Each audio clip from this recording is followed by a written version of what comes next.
히브리서 12장 14절에서 29절 함께 읽습니다. 시작. 모든 사람과 더불어 화평함과 거룩함을 따르라. 이것이 없이는 아무도 주를 보지 못하리라. 너희는 하나님의 은혜에 이르지 못하는 자가 없도록 하고 또 쓴 뿌리가 나서 괴롭게 하여 많은 사람이 이로 말미암아 더럽게 되지 않게 하며 음행하는 자와 혹 한 그릇 음식을 위하여 장자의 명분을 판 에서와 같이 망령된 자가 없도록 살피라. 너희가 아는 바와 같이 그가 그 후에 축복을 이어받으려고 눈물을 흘리며 구하되 버림바가 되어 회개할 기회를 얻지 못하였느니라. 너희는 만질 수 있고 불이 붙는 산과 침침함과 흑암과 폭풍과 나팔 소리와 말하는 소리가 있는 곳에 이른 것이 아니라 그 소리를 듣는 자들은 더 말씀하지 아니하기를 구하였으니 이는 짐승이라도 그 산에 들어가면 돌로 침을 당하리라 하신 명령을 그들이 견디지 못함이라. 그 보이는 바가 이렇듯 무섭기로 모세도 이르되 내가 심히 두렵고 떨린다 하였느니라. 그러나 너희가 이른 곳은 시온산과 살아계신 하나님의 도성인 하늘의 예루살렘과 천만 천사와 하늘에 기록된 장자들의 모임과 교회와 만민의 심판자이신 하나님과 및 온전하게 된 의인의 영들과 새 언약의 중보자이신 예수와 및 아벨의 피보다 더 나은 것을 말하는 뿌린 피니라. 너희는 삼가 말씀하신 일을 거역하지 말라. 땅에서 경고하신 일을 거역한 그들이 피하지 못하였거든 하물며 하늘로부터 경고하신 이를 배반하는 우리일까 보냐. 그때에는 그 소리가 땅을 진동하였거니와 이제는 약속하여 이르시되 내가 또 한 번 땅만 아니라 하늘도 진동하리라 하셨느니라. 이 또 한 번이라 하심은 진동하지 아니하는 것을 영존하게 하기 위하여 진동할 것들 곧 만드신 것들이 변동될 것을 나타내심이라. 그러므로 우리가 흔들리지 않는 나라를 받았은즉 은혜를 받자. 이로 말미암아 경건함과 두려움으로 하나님을 기쁘시게 섬길지니 우리 하나님은 소멸하는 불이심이라. 아멘. 본문으로 후회해도 소용없을 때가 반드시 옵니다라는 제목으로 백종수 목사님 말씀 전해 주시겠습니다.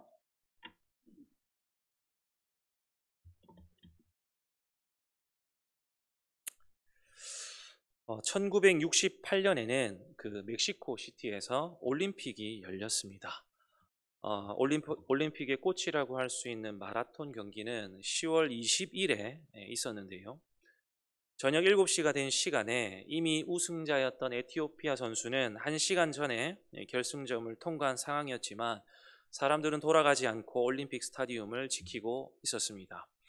그때 마지막 주자들이 이 경찰차의 사이렌 소리와 함께 경기장 안으로 들어오게 됩니다.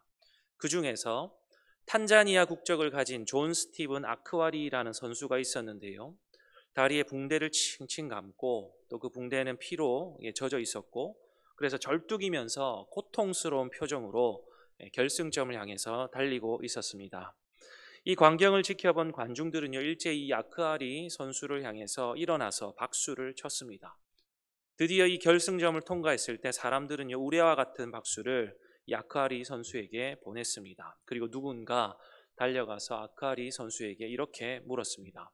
당신은 큰 부상을 당했는데 왜 경기를 그만두지 않았습니까? 그러자 아크와리 선수가 이렇게 대답을 했습니다. 나의 조국이 10,000km보다 더 먼 곳에서 나를 여기까지 보낸 것은 단지 경기를 시작하라고 보낸 것이 아니라 경기를 마치라고 보낸 것입니다. 때문에 나는 어떤 상황에서도 결승점을 통과해야 했습니다. 그렇게 그 선수가 대답을 했습니다. 우리가 지난 시간에 함께 나누었던 이 히브리서 설교의 제목을 혹시 기억하고 계십니까? 무엇이었냐면요. 믿음의 중도 포기는 없습니다. 그런 제목이었습니다. 아크아리 선수가 조국의 명예를 걸고 큰 부상에도 불구하고 마지막까지 최선을 다해서 결승점을 통과한 것처럼 성도인 저와 여러분도 아무리 힘들고 아무리 어려워도 피곤한 손과 연약한 무릎을 일으켜 세워서 끝까지 달려가야 할 것입니다. 바울이여 인생의 말년에 나는 선한 싸움을 싸웠고 나의 달려갈 길을 마쳤고 믿음을 지켰다. 그렇게 고백했던 것처럼 저와 여러분도 끝까지 믿음을 지켜야 되겠습니다. 구약의 믿음의 선배들이 그들의 경주를 다 마치고 이제 우리에게 바톤을 넘겨주었는데요. 그 바톤 잘 이어받아서 우리도 결승점을 향해서 중도 포기하지 않고 끝까지 나가야 할 줄로 믿습니다. 아멘 소리가 작네요. 네. 오늘 본문은 그렇게 믿음으로 마지막 골인 지점을 향해 달려나가고 있는 신앙 공동체의 특별한 권면의 말씀, 아니 엄중한 경고의 말씀을 저자가 하고 있습니다. 본문 앞에 붙어 있는 제목을 봐도요, 하나님의 은혜를 거역한 자들에게 주는 경고, 그렇게 되어 있는데요. 저자는요, 흔들리고 다시 되돌아가려고 하는 자들에 대한 엄중한 경고의 말씀을 이 오늘 우리가 읽었던 본문을 통해서 세 단락으로 나누어서 이야기를 하고 있습니다. 먼저 첫 번째 단락을 한번 살펴볼 텐데요. 14절부터 17절까지를 먼저 한번 살펴보겠습니다. 이 저자의 첫 번째 경고는 이것입니다. 우리 14절 말씀 다시 한번 읽어보도록 하겠습니다. 14절 말씀입니다. 시작. 모든 사람과 더불어 화평함과 거룩함을 따르라. 이것이 없이는 아무도 주를 보지 못하리라. 자, 저자가요, 화평과 거룩이라고 하는 주제를 꺼내 들고 있습니다. 먼저 화평을 추구하라라는 이 말은요, 이제까지의 흐름에 비추어 볼 때 약간 부자연스러워 보이기도 합니다.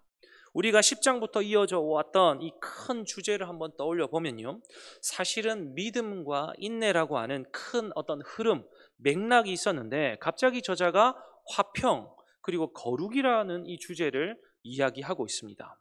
자, 그런데 이것은요, 전혀 뜬금없는 이야기가 아니고요, 앞에 절이었던 11절을 보면 믿음으로 고난당한 성도들은요, 의와 평강의 열매를 맺는다. 지난 시간에 배웠는데 의와 평강의 열매를 맺는다, 그렇게 이야기를 하고 있습니다. 그러니까 화평과 거룩은요, 생뚱맞은 주제가 아니라 믿음의 삶을 통한 열매라는 것입니다. 먼저 이 화평이라는 주제를 살펴보면 저자가 화평하라 그렇게 말을 했는데, 그렇게 말할 때의 그 범위가 어떻습니까? 모든 사람과 더불어서 화평하라 그렇게 이야기를 하고 있습니다. 사실 이런 주제는요, 우리에게 참 부담스러운 주제입니다. 뭐 원수를 사랑하라든지 내 이웃을 내 몸과 같이 사랑하라든지 오늘과 같이, 오늘 본문같이 모든 사람과 더불어서 화평을 추구하라라고 하는 이 말씀은요, 우리에게 심히 부담스러운 계명입니다. 하나님과 화평하고 또 하나님을 더 사랑하는 일은 내가 하겠는데, 내 이웃, 나와 함께 신앙생활하는 공동체의 일원을 사랑하고 그들 모두와 화평한 일은 현실적으로 불가능하게 느껴집니다. 그런데 여러분, 우리는요, 착각하지 말아야 됩니다. 사람과의 관계가 화평하지 않는 사람들, 공동체에서 사람과의 불편한 관계들이 지속되는 사람들은요, 사실은 하나님과의 관계에도 문제가 있을 가능성이 큽니다. 왜냐하면 우리가 다른 사람을 사랑하고 다른 사람을 용서하고 이해하는 일들은 죄인된 우리에게서 열매 맺을 수 있는 일들이 아니지요.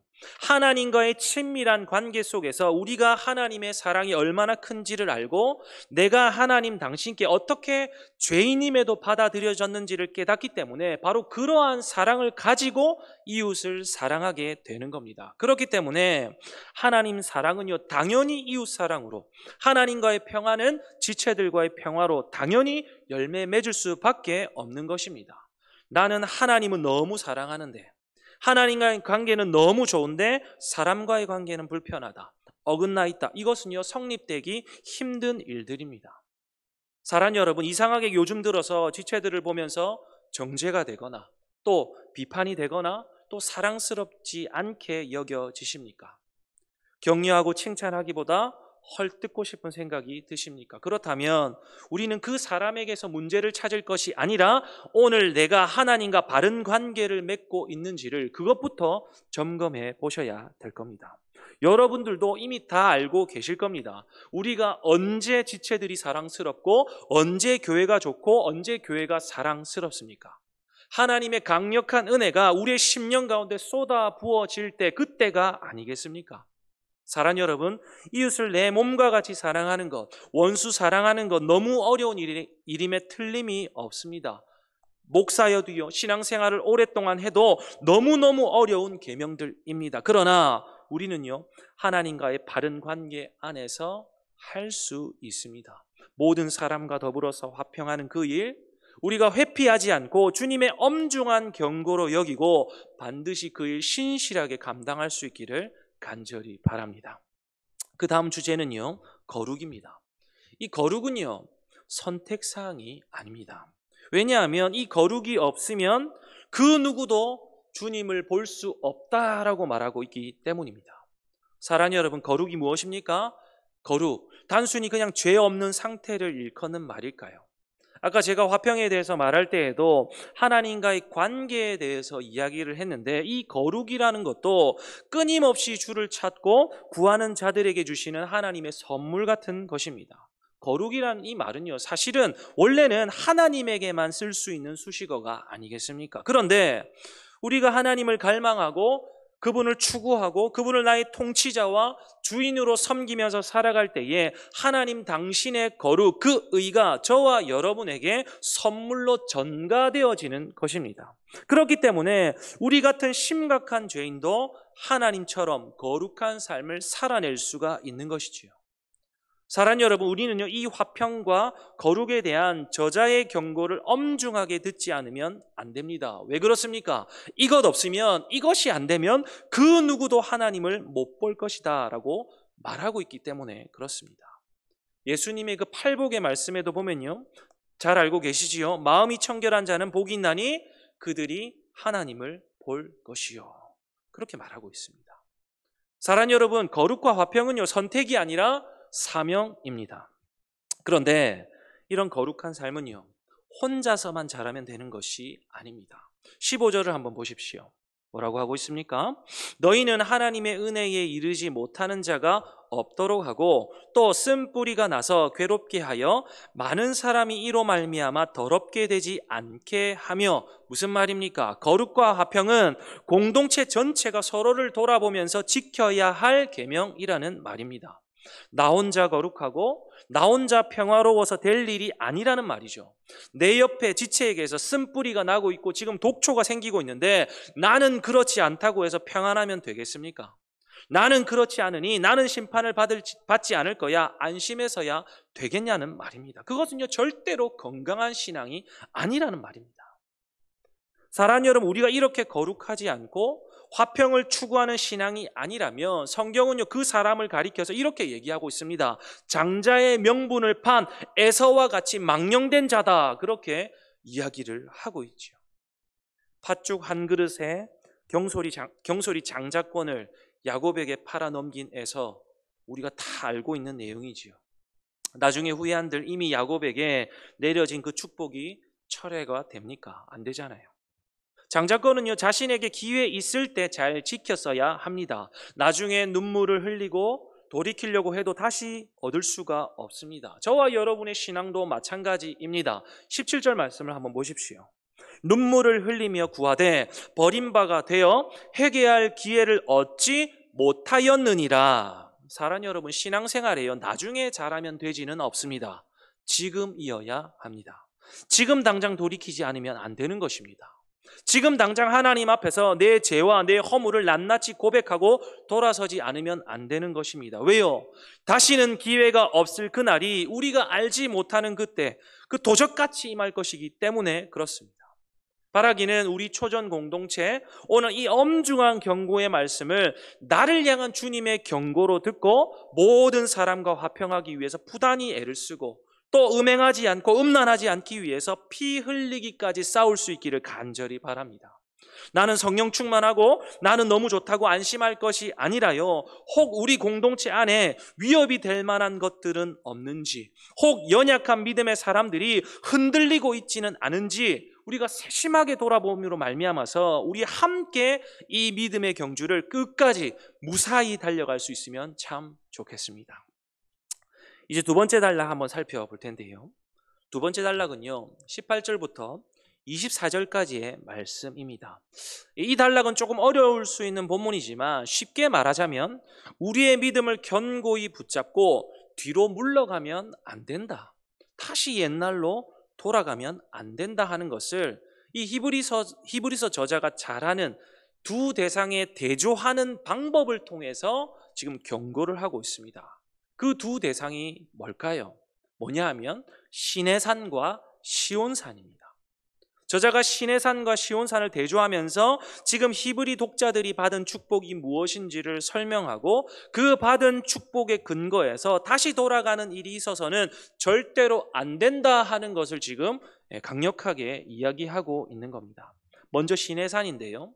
시내산은요, 결국 옛 언약, 구약 시대, 율법의 지배 아래 있던 그 시대를 대표하는 말입니다. 여러분들은 시내산 하면 무엇이 떠오르십니까? 하나님이 시내산에 임재하셨고 그 산에서 모세와만 대면하셨습니다. 그러니까 일반 백성들은요, 감히 그 산에서 하나님을 대면할 수가 없었습니다. 오늘 본문에서도 뭐라고 이야기를 하고 있습니까? 사람뿐 아니라 짐승도 그 산에 들어가면 돌로 침을 당할 것이다, 그렇게 말을 하고 있습니다. 그러니까 시내산은요, 굉장히 두려운 곳입니다. 하나님은 거룩한 분이시기 때문에 그 거룩한 하나님의 임재가 있는 그 시내산에 죄인들, 인간들이 들어갔다가는요, 뼈도 모출입니다. 그 모습들이 얼마나 무서운지 21절에 보니까 하나님과 독대하던 모세조차도 심히 두렵고 떨린다, 그렇게 말을 합니다. 시내산은 그런 곳입니다. 11장에 등장했던 믿음의 조상들이 살았던 시대가 바로 이와 같은 시대였습니다. 자, 그런데 22절을 보십시오. 뭐라고 얘기합니까? 그러나 너희가 이른 곳은 하면서 지금 신약 시대의 성도들은 두려웠던 그 시내산과는 다른 시온산, 즉 하나님의 도성인 하늘의 예루살렘에 이미 이르렀다, 그렇게 저자가 이야기를 하고 있죠. 성도들은요, 새 언약의 중보자이신 예수님의 피로 인해서 지금 그 시온산의 주인공으로 서 있습니다. 예수님의 피는요, 아벨의 피와는 비교할 수 없습니다. 우리로 완전하게 하는 피입니다. 그렇게 두렵고 떨리는 하나님 앞에 이제는 당당히 설 수 있도록 만들어준 피입니다. 휘장이 찢어짐으로 이제 주를 믿는 모두가 하나님 앞에 나아갈 수 있는 새롭고 산 길이 열려버렸습니다. 시내산과 시온산은요, 바로 이런 율법 시대와 예수님의 피로 말미암는 은혜의 시대를 구분하고 있는 말입니다. 그러니 지금 히브리 독자들은 시내산입니까? 시온산입니까? 그들은요, 중보자 예수님을 통해서 시온산에 이른 자들입니다. 11장에 등장했던 그 믿음의 조상들보다 훨씬 더 큰 축복 가운데 지금 히브리 독자들, 그리고 저와 여러분이 서 있는 것입니다. 벌벌 떨지 않아도 되는 것입니다. 사랑하는 여러분, 구약의 그 조상들도 믿음의 경주를 잘 마쳤다면 지금 시온산에 속한 히브리 독자들은 어떻게 해야 되겠습니까? 25절 말씀, 저자의 경고를 한번 보십시오. 너희는 삼가 말씀하신 이를 거역하지 말라. 이제 25절부터 세 번째 단락이 시작되는데요, 사랑하는 여러분, 신약시대, 이 은혜의 시대를 살아가고 있는 성도들은요, 하나님의 말씀을 거역해서는 안 되는 것입니다. 오늘날 성도인 저와 여러분에게 주어진 특권 중에 특권이 무엇인 줄 아십니까?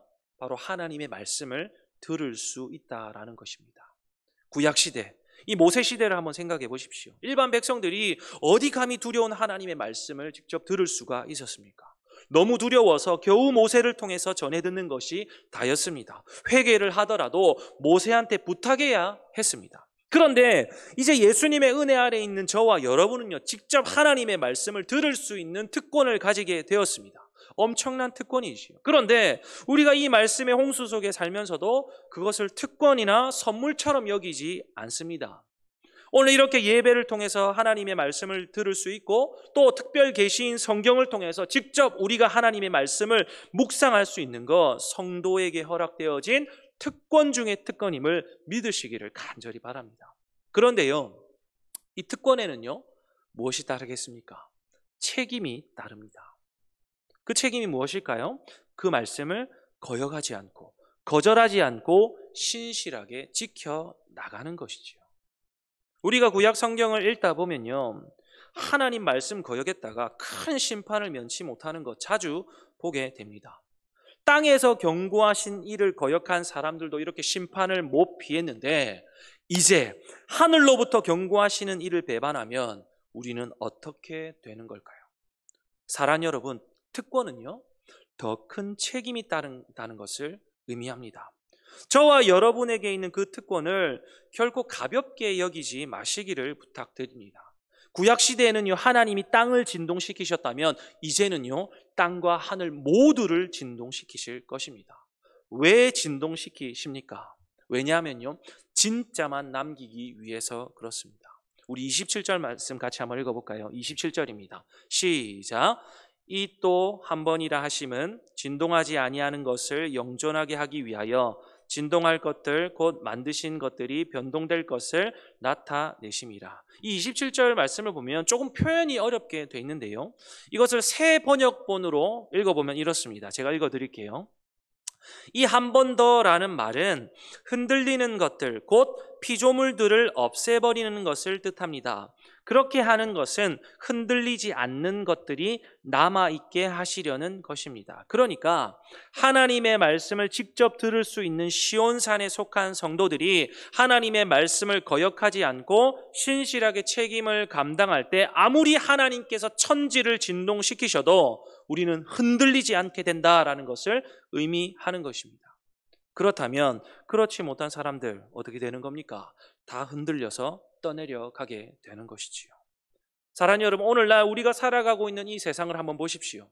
그 거대한 힘 앞에 우리는요, 주눅들 때가 참 많이 있습니다. 예수님을 믿어서 얻게 되는 복과 능력보다 오히려 세상의 힘이 더 크게 보일 때도 있습니다.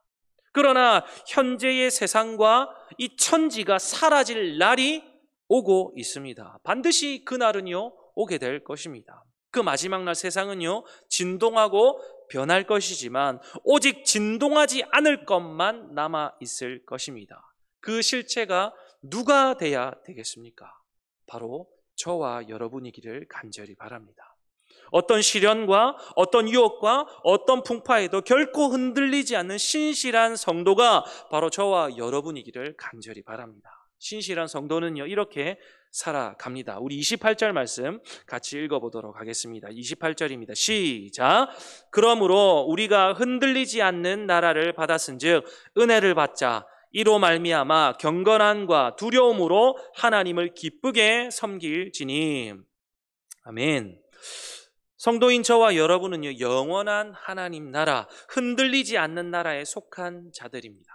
예수님의 은혜로 말미암은 결과인데요, 저자가 본문에서 은혜를 받자 이렇게 얘기를 했는데 사실 이 말은요, 감사자라는 말로 번역되어야 합니다. 예수님으로 말미암아 죄인 중에 괴수인 우리가 흔들리지 않는 영원한 시온산에 속한 자가 되었기 때문에 우리 감사하자, 그런 말인 것이죠. 때문에 그러한 감사를 가지고 경건과 두려움으로 하나님을 기쁘시게 섬겨야 되는 겁니다. 사랑하는 여러분, 신약시대 성도들이 받은 특권 중에 특권이 하나님의 사랑의 결정체인 예수님을 선물로 받았다는 것입니다. 그래서 그 사랑으로 인해서 우리가 하나님 앞에 서게 되었습니다. 그런데 신약시대 성도들이 이런 특권을 받았음에도 아쉬운 것은요, 하나님에 대한 두려움이 약하다는 것입니다. 우리의 모습만 봐도 그렇지 않습니까? 제 모습만 보더라도 과연 이것이 하나님을 두려워하는 자의 삶인가 싶을 정도로 선을 넘을 때가 많이 있습니다.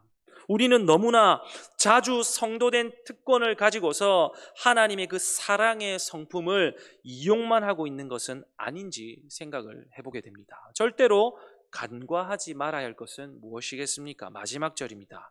우리 마지막 절 29절 같이 읽습니다. 시작. 우리 하나님은 소멸하는 불이심이라.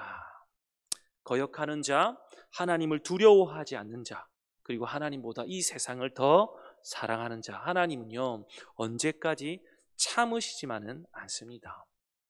에서는 자신의 장자권, 그 특권을요, 잘 지키지 못했습니다. 가볍게 여겼습니다.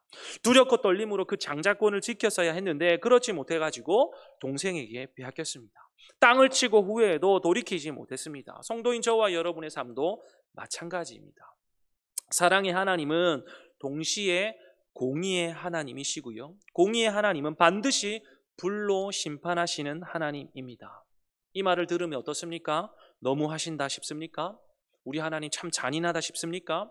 사랑의 하나님이라면서 어떻게 불로 심판하시느냐고요? 사랑 여러분, 우리는요 하나님의 성품을 오해하지 말아야 됩니다. 사랑하는데 어떻게 죄에 빠져 있는 것을 지켜보고만 있으시겠습니까? 사랑과 공의는요 늘 항상 함께 가는 겁니다. 사랑이 곧 공의인 것입니다. 그렇기에 저와 여러분도 하나님을 사랑한다면 함께 거룩을 힘써 나가야 되는 것이죠. 죄를 짓지 않기 위해서 피 흘리기까지 싸워야 되는 겁니다. 소멸하는 분이신 하나님을 두려운 마음으로 섬겨야 될 것입니다. 말씀을 정리하겠습니다. 사랑하는 여러분, 오늘 우리는요 저자를 통해서 엄중한 경고의 말씀을 전해 듣게 되었습니다. 에이 설마 지금 당장 심판하시겠습니까? 사랑하는 여러분, 어떻게 우리가 장담할 수 있겠습니까? 주님의 때는 도적같이 임한다고 하셨으니 그것이 지금이 될 수도 있는 것이고 내일이 될 수도 있는 것 아니겠습니까? 그렇다면 우리의 죄와 불순종과 우리의 공동체의 불안은요 다음 달이 아니라 내년이 아니라 지금 당장 우리가 해결해야 할 숙제입니다. 늦으면 기회가 없을지도 모릅니다. 아니, 기회가 없다라고 성경은 이야기하고 있습니다. 모든 사람과 화평하라고 하시는 주님의 말씀, 그 말씀 너무 무거운 것 아니냐고 불평만 할 것이 아니라 내가 하나님과의 관계에 문제가 없는지, 나는 하나님을 정말로 사랑하고 있는지를 우리는요 정말 이 말씀 앞에서 점검해야 할 것입니다. 뿐만 아니라 거룩하기 위해서 우리가요 피 흘리기까지 그렇게 발버둥을 쳐야 할 것입니다. 사랑하는 여러분, 언제까지 우리가 우리 자녀들에게만, 젊은 청년들에게만 혼전 순결을 강요하시겠습니까? 물론 우리 자녀들에게, 젊은이들에게 성적으로 순결해야 할 것을 반드시 가르쳐야 되겠죠. 그런데 결혼하고 나서도 유혹은 계속됩니다. 혼후 순결도 잘 지켜야 되지 않겠습니까? 사탄이요 그리 만만치가 않습니다. 저와 여러분 모두가 정신을 똑바로 차리지 않으면 안 되는 일입니다. 우리 공동체가요 서로를 돌아보면서 은혜에 이르지 못하는 자가 없는지를 잘 세심하게 잘 살피면서, 때로 공동체 안에 쓴뿌리가 나는 것은 아닌지 잘 살피면서 모두가 화평한 가운데 건강하게 하나님 기뻐하시는 교회로 세워져 갔으면 참 좋겠습니다. 흔들리지 않는 나라를 소유한 자들답게 그렇게 멋지게, 신실하게, 충성스럽게 살아냈으면 참 좋겠습니다. 사랑하는 여러분, 유감스럽지만 이 일은 절대로 쉬운 일이 아닙니다. 그러나 끝까지 포기하지 않았으면 참 좋겠습니다. 제가 설교의 도입에서 언급한 그 탄자니아 선수의 말처럼 이 믿음의 길 시작만 하고 말 것이 아니라 끝까지 잘 마칠 수 있기를 주님의 이름으로 간절히 축복합니다. 기도하겠습니다. 사랑의 주님, 모든 사람과 더불어 화평하고 거룩하지 않고서는 아무도 주님을 볼 수 없다, 그렇게 말씀을 하셨는데 우리 공동체 모두가 이 엄중한 경고를 마음판에 잘 새기고 치열하게 살아낼 수 있도록 은혜 더하여 주시옵소서. 주님은 소멸하시는 분이시라 반드시 심판하시는 두려운 분이심을 우리가 깨달아 알게 해 주십시오. 그래서 우리의 삶의 현장에서 여전히 은밀하게 지어지는 그 죄들, 우리의 교만함들, 우리의 강팍과 거룩하지 못한 모든 것들 지금 당장에 멈추게 하시고 멈추는 것으로 끝나지 않고 주님을 더욱 닮아갈 수 있도록 축복하여 주시옵소서. 혹 우리 공동체 안에 은혜의 자리에서 이탈하거나 또 쓴뿌리에 휩쓸려 방황하고 있는 지체는 없는지 우리가 세심히 돌아보게 하시고, 우리 모두가 힘을 합쳐서 하나님이 꿈꾸시고 또 기뻐하시는 신앙 공동체, 믿음의 공동체 이루어갈 수 있도록 성령님 은혜 더하여 주시옵소서. 우리의 꿈과 우리의 비전이 주님을 더욱 사랑하는 것이고 우리의 사명이 주님을 더욱 닮는 것이 될 수 있도록 축복하여 주시옵소서. 오늘도 이 엄중한 경고의 말씀 한 귀로 듣고 한 귀로 흘리지 않도록 계속해서 내 마음속에 머물러 있어 열매 맺도록 성령 하나님 역사하여 주시옵소서. 감사드리고 살아계신 예수님의 이름으로 기도드립니다. 아멘.